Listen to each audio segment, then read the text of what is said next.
We're going to continue talking about limits, but now we're going to talk about them algebraically. The easiest way to think about this is that I am asking you to take the limit as x approaches 3 of this function, and if we were to draw this function, the question is what would the answer be? And we should know, based on what we did before, that if a function is continuous, then the limit's super easy to find. If the function has a hole, it might be a little bit trickier, but we just got to find the location of that hole. And then if the function, the only time we really have to worry about doing the limits when we'll get something that does not exist is if there is like some sort of like a jump discontinuity or an asymptotic discontinuity, right? Where the function maybe does something like that we have to be careful of, or where the function does something like that with an asymptote, right? Those are the things we need to be careful of. And we should be able to look at this function here and go, oh, hey, this function, it's rational, so yeah, I have to worry about holes and discontinuities. But it's only going to happen at x equals -1 when the denominator becomes 0. And Mr. Lynch is only asking me to figure out the function at 3. And I know that this function is continuous everywhere else other than when the denominator becomes 0. So all I have to do is plug in 3. Like, it should be pretty easy. I just have to go, the answer to this question is going to be 3 squared minus 1 over 3 plus 1.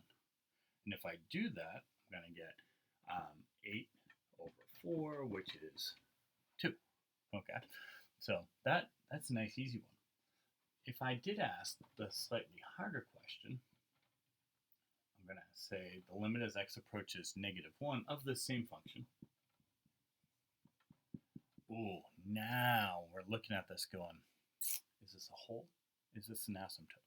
If it is a hole, we know that the answer is the location of the hole.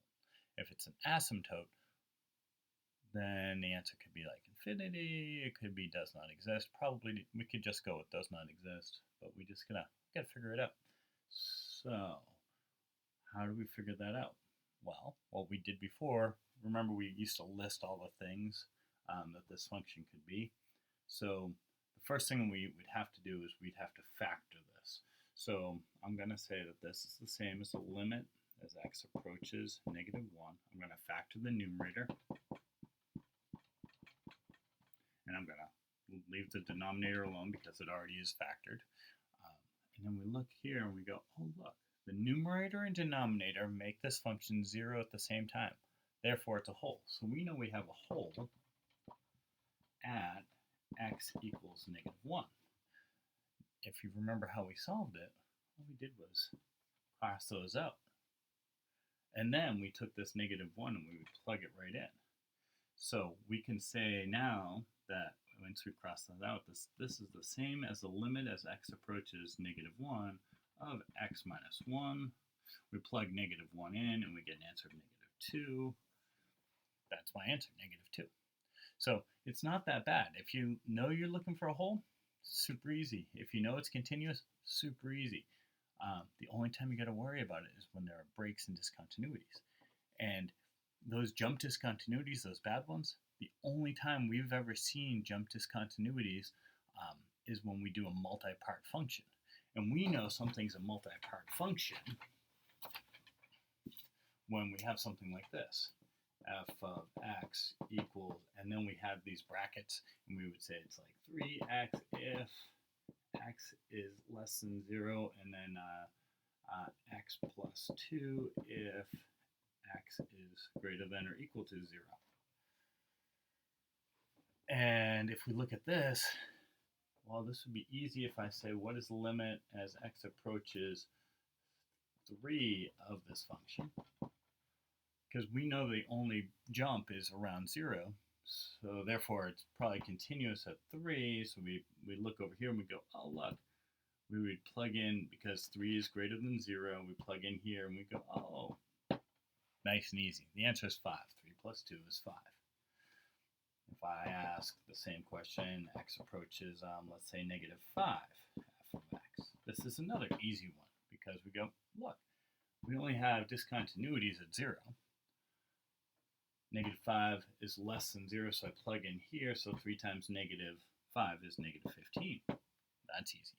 Let's ask the hard question now. This one's the hard. I'm going to change the color just so we can see it. The limit as x approaches 0 of this function. Oh, at 0, there is a discontinuity. If I had to ask what is f of 0, the answer is 2 because I'd plug in here. Because 0, 2, the answer would be 2. But if I plug in here, the answer is 0. So that tells me the answer coming in from the left side is 0. The answer coming in from the right side is 2. And because those two numbers are not the same, the answer is D and E. All right. So it's not that bad. I would like to take a moment and erase this. And I'm going to graph this function real quick so we can see that. When x is less than 0, it has a slope of 3, and it doesn't exist at 0, so it looks like this, and it's pretty steep. Right? That's this part here. When x is greater than or equal to 0, it's x plus 2, so it has a y-intercept of 2, and it's not as steep. It kind of goes like that. So that's what our graph looks like. And if we think about that, the pencil test, well, our pencils don't come together, therefore the answer is D and E. If I changed this question a little bit and I said, well, from the right, what's the answer? Well, from the right now, the answer would be 2. And if I change the question to be from the left, now the answer would be 0. Right? So we might have to think a little bit harder, maybe even graph this real quick if we're struggling. But that's about it. I'll see you in class. Bye.